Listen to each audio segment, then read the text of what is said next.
누가 정상이고 누가 비정상인가? 중국 전승절 열병식에서 아시아 3대 핵 보유국 정상인 김정은 북한 국무위원장, 블라디미르 푸틴 러시아 대통령, 시진핑 중국 국가주석이 한자리에 모이는 역사적인 장면이 나왔습니다. 그런데 이걸 보도하는 국내 언론을 보면 북한이 정상국가가 되려 한다, 정상국가처럼 보이려 한다는 식으로 소개합니다. 그러니까 북한은 원래 비정상 국가였는데 이제 정상 국가가 되고 있다는 말입니다. 북한이 비정상 국가라는 주장은 전부터 있었습니다. 여러 근거를 드는데 핵심은 권력을 세습한다, 불법으로 핵을 보유했다, 폐쇄적인 국가라는 것입니다. 이게 합리적인 주장인지 하나씩 살펴봅시다. 권력 세습. 흔히 김일성 주석에서 김정일 국방위원장으로 다시 김정은 국무위원장으로 권력을 세습했다고 이야기합니다. 그리고 이번에 중국에 동행한 김정은 국무위원장의 자제에 또 세습을 할 거라고 예측합니다. 마치 봉건 왕조에서 자식에게 왕위를 물려주는 것과 같다는 것입니다. 하지만 북한은 세습이 아니라 계승이라고 부릅니다. 물론 김정일 국방위원장도 김정은 국무위원장도 북한의 헌법과 관련법, 조선노동당 규약 등에 따라 해당 직책에 선출되는 정상적인 과정을 거쳤습니다. 하지만 보통은 그런 절차는 잘 모르겠고 결국 현직 최고 지도자의 자식이기 때문에 차기 최고 지도자로 선출된 것 아니냐고 여깁니다. 그런데 정치인의 자식이 부모의 자리에 오르는 경우는 미국이나 일본에서도 쉽게 찾아볼 수 있습니다. 예를 들어 미국의 43대 대통령 조지 W. 부시는 41대 대통령 조지 H.W. 부시의 아들입니다. 물론 대선을 통해 당선된 대통령을 두고 세습이라 부르지 않습니다. 북한이나 미국이나 자기 나라 법에 따른 절차를 밟은 것입니다. 미국의 케네디 가문도 유명합니다. 35대 대통령 존 F. 케네디가 암살을 당하자 동생인 로버트 F. 케네디 상원의원이 37대 대통령 선거 출마를 위해 민주당 경선에 참여해 1위를 달리다가 암살을 당했습니다. 그의 동생 테드 케네디 상원의원도 40대 대통령 선거에 나섰지만 민주당 경선에서 패배했습니다. 일본은 더 심해서 아예 세습 정치라는 말이 공공연히 쓰입니다. 중의원의 20에서 30%가 지역구를 조상 대대로 물려받는 수준이라고 합니다. 일본의 100대, 101대 총리를 역임한 기시다 후미오도 할아버지가 7선 중의원, 아버지가 5선 중의원이었던 히로시마 지역구를 물려받아 중의원을 했습니다. 선거를 거쳐야 하는 정치에 비해 소수의 대주주가 좌지우지하는 경제계에서는 자식에게 경영자 자리를 물려주는 사례가 훨씬 많습니다. 당장 한국의 대표적인 대기업인 삼성만 봐도 이병철, 이건희, 이재용으로 이어집니다. 세습이냐 아니냐를 따질 때 중요한 건 능력입니다. 지도자의 능력이 있는데 핏줄이라는 이유로 지도자를 하지 못하면 그건 불공정한 겁니다. 반대로 능력이 없는데 핏줄이라는 이유로 지도자가 되면 그것도 문제입니다. 박근혜가 욕을 먹는 건 능력도 없으면서 박정희 후광으로 대통령이 됐기 때문입니다. 따라서 북한에도 동일한 기준을 적용해야 합니다. 김정일 국방위원장과 김정은 국무위원장이 국가 지도자로서 능력이 어떠한지 북한 외부의 평가, 그것도 직접 겪어본 사람들의 평가를 살펴봅시다. 2000년 남북정상회담 전인 5월 25일자 한겨레 20일 통권 309호에 따르면 김대중 당시 대통령 지시로 정보기관과 민간 전문가 집단이 합동으로 김정일 국방위원장에 대한 재평가 작업을 진행했는데 그 결과 지도자로서의 안목과 식견은 물론 합리성과 추진력을 동시에 갖춘 치밀한 인물이라는 평가가 나왔다고 합니다. 그것도 이런 자질이 어느 날 갑자기 갖춰진 게 아니라 아주 오래전부터 지도자로서의 경륜을 쌓아온 결과라고 결론을 내렸다고 합니다. 김정일 국방위원장을 직접 만난 고 김대중 대통령은 아주 머리가 좋다, 상당한 능력을 갖추고 있을 뿐만 아니라 남의 얘기를 잘 이해하고 그 말에 공감하면 바로 동조하여 결단을 내리는 경향이 있다라고 했습니다. 임동원 전 국가정보원장은 두뇌가 명석하고 판단력이 빠르다는 느낌을 받았으며 일단 결정을 내리면 정말 화끈하게 일을 처리하는 형의 지도자였다고 합니다. 고 정주영 현대그룹 명예회장도 논리가 정연하고 활발하다라고 말했고 박지원 의원은 서방 국가들 특히 한국의 여러 국내 문제를 알 정도로 박식했다. 한마디로 굉장히 스마트한 사람이라고 증언했습니다.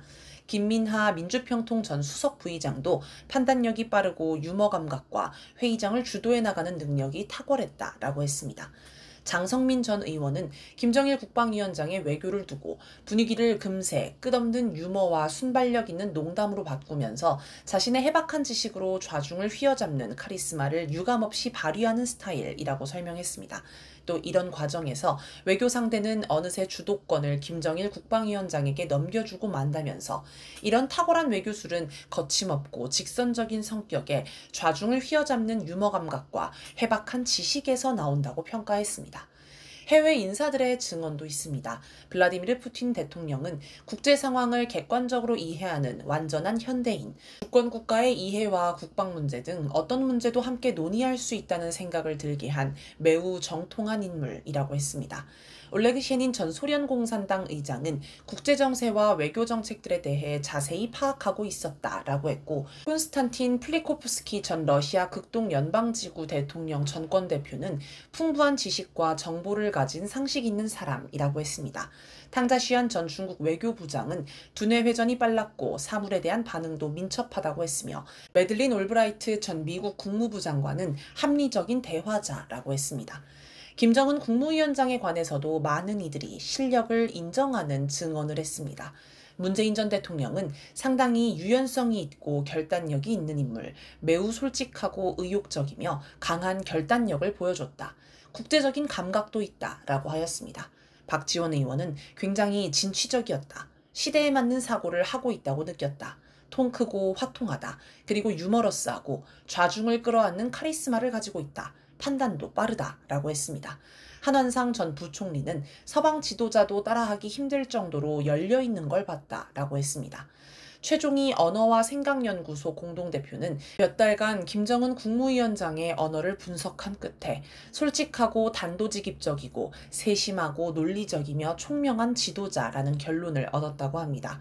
김종대 전 의원은 한마디로 트럼프를 갖고 논다고 생각한다. 조여 붙였다가 풀어줬다가 하면서 전략적으로는 내가 한 수 위다. 이런 어떤 게임을 즐기고 있다는 양상이 느껴진다라고 했습니다. 도널드 트럼프 미국 대통령도 매우 영리한 사람이자 위대한 협상가, 아주 전략적인 사람, 정말 현명하다, 굉장히 재능이 있는 사람, 위대한 인격에 매우 똑똑하다, 좋은 조합이라고 하였습니다. 특히 CIA가 김정은 국무위원장에 관해 부정적으로 평가한 것을 동의하지 않는다. 김정은 국무위원장은 노련하고 술수가 뛰어나며 매우 현명하다라고 하였습니다. 북한의 매우 적대적인 존 볼턴 전 백악관 국가안보보좌관도 자신감과 확신에 차서 지휘하고 있는 걸 봤다. 결단력 있는 모습을 잊을 수 없다라고 했습니다. 스인훈 중국 국무원 자문위원은 동북아 정세에서 가장 중요한 운영자가 김정은 국무위원장이라고 했습니다. 불법 핵개발. 북한이 핵무기를 개발한 게 비정상이며 비핵화를 해야 정상국가가 된다는 주장도 있습니다. 그런데 핵무기를 가진 것 자체를 두고 비정상 국가라고 부를 수는 없습니다. 그러면 유엔 안전보장이사회 상임이사국인 미국, 영국, 프랑스, 러시아, 중국도 모두 비정상 국가라는 말이 됩니다. 북한이 국제사회의 반대를 무릅쓰고 핵개발을 한 게 문제라는 주장도 있습니다. 하지만 초기의 핵 보유국인 미국, 러시아, 영국을 제외한 모든 나라는 주변국이나 국제사회의 반대 속에서 핵무기를 개발했습니다. 이스라엘처럼 몰래 핵개발을 한 뒤에 핵 보유 사실을 시인도 부인도 하지 않는 나라도 있습니다. 그러나 이들 나라를 두고 핵을 가졌으니 비정상 국가라고 하는 사람은 없습니다. 핵 확산 금지 조약 NPT 위반이라는 주장도 있지만 북한은 공식적으로 NPT를 탈퇴한 뒤에 핵 개발을 시작했기 때문에 조약 위반이 아닙니다. 이걸 보면 핵 문제에 관해서는 북한에만 이상한 기준을 들이대면서 비정상 국가라고 부른다는 걸 알 수 있습니다. 폐쇄국가. 북한을 폐쇄국가라 부르면서 개방을 시켜야 한다고 주장하는 이들도 있습니다. 북한이 안에서 문을 꼭 잠가놓고 있으니 회유를 하든 위협을 하든 문을 열게 만들거나 아니면 밖에서 강제로 문을 열어야 한다는 겁니다. 여기에 대한 반론은 북한이 안에서 문을 잠근 게 아니라 밖에서 문을 잠갔다는 것입니다. 대표적으로 대북 제재가 그런 사례입니다. 누구 말이 맞을까요? 정동영 통일부 장관은 금강산, 백두산 관광 재개를 이야기하고 통일부는 개별 관광 이야기도 하는데 지금 우리가 북한 여행을 못하는 이유는 북한이 문을 닫아서가 아닙니다. 지금은 코로나19의 여파로 제한하지만 원래 북한은 외국인의 관광에 개방적이었습니다. 당시에 딱 두 나라 국민만 북한 여행을 할 수 없었는데 바로 미국과 한국입니다. 미국은 대북 제재 차원에서 정부가 북한 여행을 금지했기 때문이고 한국은 대북 제재와 더불어 국가보안법이 문제였습니다. 문재인 정부 때 개별 관광 이야기가 나왔지만 현실성이 없습니다. 개인이 북한 여행을 다녀오면 국가보안법상 잠입, 탈출과 회합, 통신으로 처벌을 받을 수 있습니다. 사실 북한은 1990년 1월 31일 판문점에서 열린 남북 고위급 회담 제6차 예비회담에서 자유왕래와 전면 개방을 주장하기도 했습니다. 그걸 못 받은 건 한국입니다. 이것만 봐도 북한이 아니라 한국과 미국 등 외부에서 문을 걸어 잠갔다는 걸 알 수 있습니다. 즉, 북한이 패쇄를 한 게 아니라 외부에서 봉쇄를 한 것입니다. 이탈리아의 유력 축구단인 유벤투스 FC에서 선수 생활을 했던 북한 축구 선수 한광성의 사례도 유명합니다. 그는 유벤투스 FC에서 카타르의 알 두하일로 이적한 뒤 2020년 9월 갑자기 축구단에서 방출돼 북한으로 돌아갔습니다. 북한 국적 해외 노동자를 추방하도록 한 대북 제재 때문이었습니다. 한광성은 북한 정부에 돈을 송금하지 않겠다는 서약서까지 썼지만 소용이 없었다고 합니다. 심지어 유튜브도 대북 제재 위반 가능성이 있다는 이유로 북한 계정은 물론 북한 영상을 번역해 올리던 외국 유튜브 계정까지 대거 삭제했습니다. 북한이 문을 열고 밖으로 나오려 할 때마다 이를 봉쇄한 건 미국을 비롯한 외부 세력입니다. 즉, 북한이 폐쇄적인 게 아닙니다. 이처럼 북한을 비정상 국가라 주장하는 근거들을 보면 모두 합리적이지 않습니다. 비정상적인 사람이 보면 비정상으로 보일 수는 있겠습니다. 한국은 정상인가? 그렇다면 한국은 과연 정상국가일까요? 2024년 12월 3일 밤 윤석열은 비상계엄을 선포했습니다. 국가 안팎으로 특별한 일이 없었기에 많은 이들이 오보로 여겼을 정도로 황당한 일이었습니다. 계엄군이 국회를 침탈하는 초유의 사태가 발생했지만 다행히 국민들의 힘으로 제압했습니다. 계엄에 실패하자 윤석열은 경고성 계엄이라고 변명했고 변호인은 계엄령이 아닌 계몽령이라고 옹호했습니다. 계엄의 목적을 두고 김용현 당시 국방부 장관은 선관위 수사라는 어이없는 말을 했습니다. 그러니까 대통령부터 참모들까지 모두 음모론에 빠져 있었던 것입니다. 윤석열은 현재 사법체계에서는 이재명 같은 사람들을 어떻게 할 수 없으니 비상대권을 통해 조치해야 한다라고 했습니다. 실제로 이들은 야당 주요 정치인은 물론 여당 경쟁자, 진보적 시민사회단체, 언론인 등 자신을 반대하는 모든 국민을 학살하려고 준비했습니다. 아무리 생각해도 정상국가에서 일어날 수 있는 일이 아닙니다. 빠루 사건이라는 게 있습니다. 2019년 당시 자유한국당, 현 국힘당이 민주당의 개혁법안 처리를 막기 위해 회의장을 점거해 물리적 충돌이 발생한 사건입니다. 당시 원내대표인 나경원을 비롯한 37명의 국회의원과 보좌관이 이 사건으로 재판을 받고 있는데 벌써 6년째입니다. 당시 영상이 고스란히 있어서 사실관계를 다툴 것도 없는 사건이 6년이나 시간을 끄는 이유는 뻔합니다. 나경원 등을 처벌하지 않기 위해서입니다. 법원이 이렇게 대놓고 국힘당 편을 들고 있는 게 정상국가의 모습은 아닐 것입니다. 심지어 지난해 국힘당 전당대회에서 나경원이 한동훈 당시 법무부 장관에게 이 사건 관련 청탁을 했다는 사실이 만천하에 드러났지만 이에 관한 처벌은커녕 수사도 이뤄지지 않고 있습니다. 대통령에 당선되면 말을 바꾸거나 공약을 지키지 않는 걸 당연하게 여기는 것도 정상이 아닙니다. 노무현 전 대통령은 미국에 할 말은 하는 대통령이 되겠다며 당선됐지만 막상 취임 초 미국이 이라크 파병을 요구하자 국민적 반발 속에서도 파병을 강행했습니다. 노 전 대통령은 자서전에 이라크 파병은 옳지 않은 선택이지만 어쩔 수 없이 보냈다고 썼습니다. 잘못인 줄 알면서도 미국의 요구를 거절할 수 없어 자기 말을 바꿨다는 것입니다. 이재명 대통령은 경기도지사 시절인 2020년 11월 9일, 2018년 우리 정부의 한미연합훈련 중단 발표가 평창 동계올림픽 북측대표단 참가로 이어져 평화의 봄을 맞을 수 있었던 것처럼 코로나 감염 확산 우려를 감안 내년 초 예정된 한미연합훈련 연기를 통해 남북대화 재개 여건을 성숙시킬 필요가 크다라고 했습니다. 그러나 대통령이 된 뒤에는 남북대화를 추진하면서도 한미연합훈련을 강행했습니다. 이재명 대통령은 2024년 9월 9일 최고위 회의에서 일본군 위안부 문제, 핵 오염수, 사도광산 등재, 독도 침탈에 대한 방치, 친일 옹호 교과서 등을 언급하며 윤석열 정권을 규탄한 뒤 민주당은 발전적인 한일 관계를 위해서라도 반드시 잘잘못을 규명하도록 하겠다라고 했습니다. 그러나 한일 정상회담을 거치며 윤석열 정권 시기에 한일 합의대를 계승하겠다고 말을 바꾸고 과거사 문제를 덮어버렸습니다. 또 8월 24일 미국으로 가는 비행기에서 한미동맹 현대화에 관한 질문에 미국의 유엔화에 대한 요구도 있는 것은 사실이지만 우리로서는 쉽게 동의하기 어려운 문제라고 하여 반대의 뜻을 밝혔습니다. 그런데 한미 정상회담에서 한미동맹 현대화에 동의해버렸습니다. 국가 최고 지도자가 집권 전후로 공개적인 발언을 손바닥 뒤집듯 번복하는 건 정상적인 모습이 아닙니다. 또 있습니다. 대한민국 헌법에는 영토를 한반도와 그 부속 도서라고 규정한 부분이 있습니다. 그런데 실제로는 한반도 군사분계선 남쪽만 한국의 영토입니다.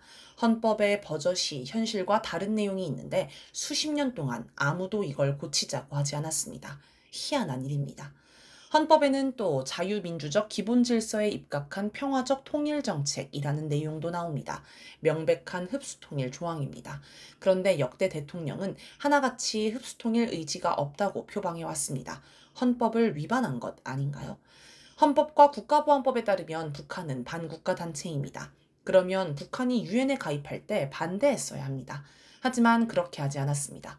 그렇다고 북한을 국가로 인정한 것도 아닙니다. 여전히 북한을 국가보안법상 반국가 단체로 규정하고 북한을 이롭게 한다는 혐의를 씌워 국민을 탄압합니다. 북한을 향해 대화를 하자, 관계를 개선하자, 평화롭게 지내자고 하면서 정작 북한을 가난하지만 사나운 이웃이라고 부릅니다.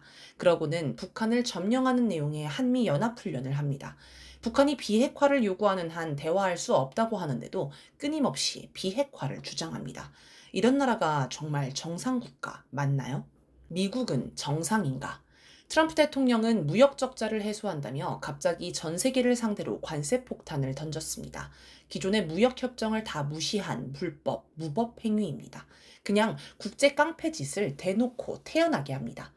그리고 주요국들에는 관세 협상을 압박하기 위해 서한까지 보낸다고 하면서 그걸 일방적으로 공개해버렸습니다. 국가 정상 사이에 주고받은 편지는 원래 합의 없이 공개하지 않는 게 원칙입니다. 그런데 보내기도 전에 공개했으니 트럼프 대통령은 지금 외교를 하는 게 아니라 싸움을 거는 것입니다. 게다가 내용을 보니 나라 이름과 관세율만 다르고 나머지는 다 똑같습니다. 어디 이름 없는 회사의 말단 직원도 일을 이렇게 대충 하지는 않습니다. 그걸 세계 최강국을 자처하는 나라의 대통령이 하고 있습니다. 관세는 자국 산업 보호와 무역 활성화의 균형을 맞추기 위한 경제적 수단입니다.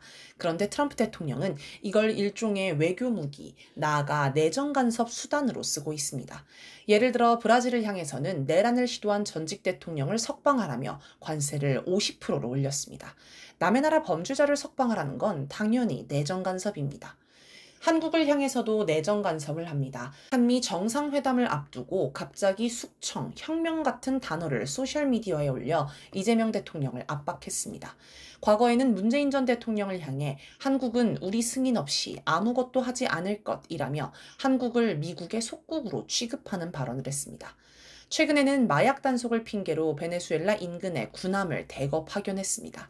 그러고는 일국의 대통령을 마약 사범이라며 현상수배하지 않나, 지나가는 배를 마약 운반선이라며 공격하지 않나, 국제법이고 뭐고 무시하고 완전히 마음대로 행동합니다. 19세기 해적무리를 보는 듯합니다. 이처럼 미국은 너무도 비정상적인 행태를 보입니다. 트럼프 대통령이 비정상 대통령이라서 그런 게 아닙니다. 미국은 원래 그랬습니다. 1989년 미국은 파나마의 실질적 통치자 마누엘 노리에가 사령관을 마약 혐의로 수배하고 2만 4천 명의 병력을 투입해 체포했습니다. 남의 나라 군인 1명을 체포하기 위해 전쟁을 일으킨 것으로 당시 많은 나라가 미국의 횡포에 항의했지만 미국은 개의치 않았습니다. 2003년 미국은 이라크가 대량 살상 무기를 몰래 만들었다며 전쟁을 일으켰습니다. 전쟁이 끝난 후 미국은 대량 살상 무기가 없었다는 걸 시인했습니다. 거짓 정보를 바탕으로 침략을 한 것입니다. 하지만 이 문제로 처벌받은 이는 아무도 없습니다. 아무리 봐도 미국은 정상국가로 보이지 않습니다. 정상국가와 비정상국가, 참으로 아리송한 문제입니다.